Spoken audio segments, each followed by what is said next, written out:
ಇಬ್ಬರಿಗೂ ನಮಸ್ಕಾರ. ನಮಸ್ಕಾರ. ಆಗಲೇ ರಾಘವೇಂದ್ರ ಅವರು ಹೇಳಿದರು, ಅಂದರೆ ಮಕ್ಕಳು ಮನೆಗೆ ಬೇಕು ಅನ್ನೋದು ಎಲ್ಲರ ಅಭಿಲಾಷೆ, ಅಪೇಕ್ಷೆ ಅದು ಇದ್ದೇ ಇರುತ್ತೆ.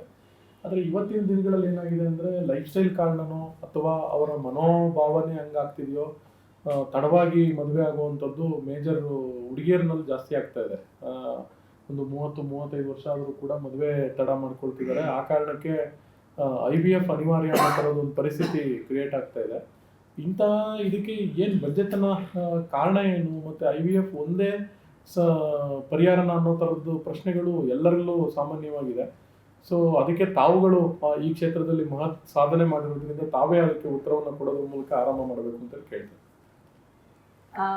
ಅದೇನಂತಂದರೆ, ಎಲ್ಲ ಹೆಂಗಸರಿಗೆ ಇವಾಗ ಎಜುಕೇಷನ್ನಲ್ಲಿ ಜಾಸ್ತಿ ಮುಂದುವರೆದು ಅವ್ರಿಗೆ ಕಾರ್ಪೊರೇಟ್ ಲ್ಯಾಡರ್ ಕ್ಲೈಮ್ ಮಾಡ್ತಾರೆ. ಎಲ್ಲರಿಗೂ ಒಳ್ಳೆ ಕೆಲಸ ಬೇಕು, ಎಲ್ಲರಿಗೂ they want to become financially independent, economically stable, ಒಳ್ಳೆ ಜಾಬ್ ಸಿಗಬೇಕು.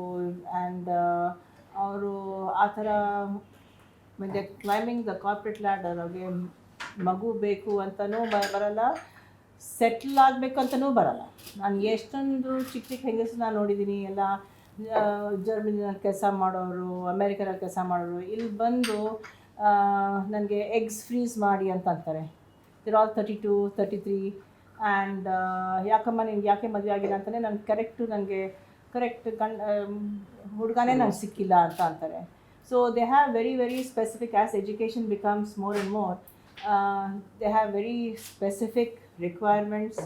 ಆ್ಯಂಡ್ ಪರವಾಗಿಲ್ಲ, ಹಿಂದಿನ ಕಾಲದಲ್ಲಿ ಪರವಾಗಿಲ್ಲ, ಯಾರು ಅದು ಪಕ್ಕದ ಮನೆಯವರು ಅಥವಾ ಯಾರೋ ಬಂದು ಅಲಯನ್ಸ್ ಕರ್ಕೊಂಡು ಬರ್ತಾಯಿದ್ರು. ಓಕೆ, ಅವ್ನು ಚೆನ್ನಾಗಿದ್ದಾನೆ, ಒಂದು ಬ್ಯಾಂಕ್ನಲ್ಲಿ ಕೆಲಸ ಅಥವಾ ಎಲ್ಲರೂ ಒಂದು ಕೆಲಸ ಇದೆ ಅಂತ ಆ ಥರ ಆಕ್ಸೆಪ್ಟ್ ಮಾಡ್ತಾಯಿಲ್ಲ. ಎಲ್ಲ ತುಂಬನೇ ಸ್ಪೆಸಿಫಿಕೇಷನ್ಸ್ ಇವೆ.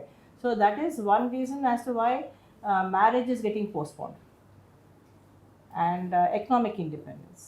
ಆ್ಯಂಡ್ ಇನ್ನೊಂದೇನಂತಂದರೆ, what we are seeing is throughout the country, ನಮ್ಮ ಹೆಂಗಸರಿನಲ್ಲಿ ಚಿಕ್ಕ ವಯಸ್ಸಿನ ಹೆಣ್ಮಕ್ಳಿನಲ್ಲಿ ಅಂಡಾಶಯದಲ್ಲಿರೋ ಅಂಡಾಣದು ಸ್ಟಾಕ್ ಹೊಟ್ಟೋಗ್ತಾ ಇದೆ. ಆ್ಯಂಡ್ ಅದಕ್ಕೆ ಯಾಕೆ ಹಂಗೆ ಆಗ್ತಾಯಿದೆ ಅಂತ ನಮಗೆ ಗೊತ್ತಿಲ್ಲ. But it is mostly because of ನಾವು ಏನು ತಿಂತಾಯಿದ್ದೀವಿ, ಏನು ಕುಡಿತಾಯಿದ್ದೀವಿ, ಅಷ್ಟೊಂದು ಪೆಸ್ಟಿಸೈಡ್ಸ್, ಲೈಫ್ ಸ್ಟೈಲ್, ಸ್ಟ್ರೆಸ್, ಆಮೇಲೆ ಅಡಲ್ಟ್ರೇಷನ್, ಪ್ಲಾಸ್ಟಿಕ್ಸು. ಈ ಥರ ಪ್ಲಾಸ್ಟಿಕ್ ಬಾಟಲ್ಸಲ್ಲಿ ನಾವು ನೀರು ಕುಡಿಲೇಬಾರ್ದು. ಯಾಕೆ ಅಂತಂದರೆ ಪ್ಲಾಸ್ಟಿಕ್ಸಿಂದ ನೀರಲ್ಲಿ BPAs ಅಂತ ಬರ್ತದೆ. There all what are called as endocrine disruptors. ಅಂದರೆ ಅಂಡಾಶಯನಲ್ಲಿ ಮತ್ತು ವೃಷಣದಲ್ಲಿ, ಅಲ್ಲಿ ದಟ್ ಇಸ್ ದ ಟೆಸ್ಟಿಸ್ನಲ್ಲಿ ಇನ್ಫ್ಲಮೇಷನ್ ಬಂದು ಅಂಡಾಣೂ ಹೊಟ್ಟೋಗುತ್ತೆ, ಹಾಳಾಗೋಗುತ್ತೆ, ಆ್ಯಂಡ್ ವೀರ್ಯಾಣುಗಳನ್ನು ಹೊಟ್ಟೋಗುತ್ತೆ. ಸೊ ತುಂಬಾ ಇದು ಸಿಕ್ಕಾಪಟ್ಟೆ ಒಂದು ಲಾಸ್ಟ್ ಮೇ ಬಿ 8-9 ಇಯರ್ಸಿಂದ ಜಾಸ್ತಿ ಆಗ್ತಾಯಿದೆ.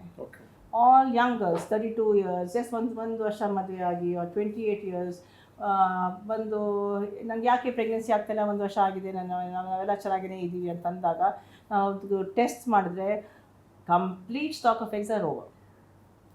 ದಟ್ ಈಸ್ ಅದು ನಮಗೂ ಆಶ್ಚರ್ಯ ಆಗುತ್ತೆ, ದುಃಖ ಆಗುತ್ತೆ. ಅವ್ರಿಗಂತೂ ಕೇಳಲೇಬೇಡಿ, ತುಂಬ ಶಾಕ್ ಆಗುತ್ತೆ. ಸರ್, ಈ IVF ಅಂದ್ರೇನು, ಮತ್ತೆ ಇದ್ರದ್ದು ಪಾಸಿಟಿವ್ ನೆಗೆಟಿವ್ ಇದೇನಿರುತ್ತೆ ಟ್ರೀಟ್ಮೆಂಟ್ನಲ್ಲಿ, ಹೇಗೆ ನಡೆಯುತ್ತೆ ಟ್ರೀಟ್ಮೆಂಟ್?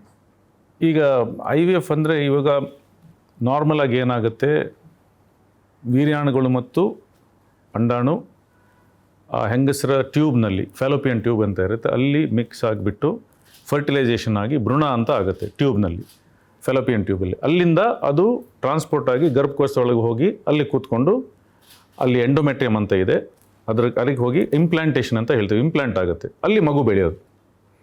ಈಗ ಯಾವ ಕಾರಣದಿಂದನೂ ಅದು ಒಂದು ಹೆಂಗಸರ ಹೊಟ್ಟೆನಲ್ಲಿ ಆಗೋದಕ್ಕೆ ಅವಕಾಶ ಇಲ್ಲದೆ ಹೋದರೆ ಆ ಪ್ರೊಸೀಜರ್ನ ನಾವು ಹೊರಗಡೆ ಮಾಡ್ತೀವಿ.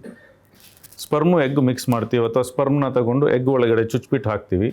ಆಮೇಲೆ ಇನ್ಕ್ಯುಬೇಟರ್ ಅಂತ ಇರುತ್ತೆ. ಇನ್ಕ್ಯುಬೇಟರ್ ಅಂದರೆ ಗರ್ಭಕೋಶದ ಒಳಗಡೆ ಹೇಗೆ ಕಂಡೀಷನ್ ಇದೆ ಅದೇ ಥರ ಕಂಡೀಷನ್ ಆ ಇನ್ಕ್ಯುಬೇಟ್ರಲ್ಲಿ ಇರುತ್ತೆ. ಆ ಕಾರ್ಬನ್ ಡೈಆಕ್ಸೈಡ್, ಹ್ಯೂಮಿಡಿಟಿ, ಟೆಂಪ್ರೇಚರು ಎಲ್ಲ ಅದರಲ್ಲಿ ಒಂದು 4-5 ದಿನ ಇಟ್ಬಿಟ್ಟು ಅದನ್ನು ಬೆಳೆಸ್ಬಿಟ್ಟು ಆಮೇಲೆ ಅದನ್ನು ಆ ಹೆಂಗಸನ ಗರ್ಭಕೋಶದಲ್ಲಿ ಇಡ್ತೀವಿ. ವೀರ್ಯಾಣು ಗಂಡಂದೆ, ಅಂಡಾಶಯ ಹೆಂಡ್ತಿದೆ, ಅದನ್ನು ಹೊಟ್ಟೆ ಒಳಗೆ ಆಗದೇ ಇರೋ ಕಾರಣ ಹೊರಗಡೆ ಮಾಡ್ತೀವಿ. ಅದಕ್ಕೆ ಇನ್ ವಿಟ್ರೋ ಫರ್ಟಿಲೈಸೇಷನ್ ಅಂತ ಹೇಳ್ತೀವಿ. IVF ಅಂದರೆ ಇನ್ ವಿಟ್ರೋ ಅಂದರೆ outside the body, in vivo ಅಂದರೆ inside the body. So in vitro fertilization ಅಂತ ಹೇಳ್ತೀವಿ. That is done by the IVF labs.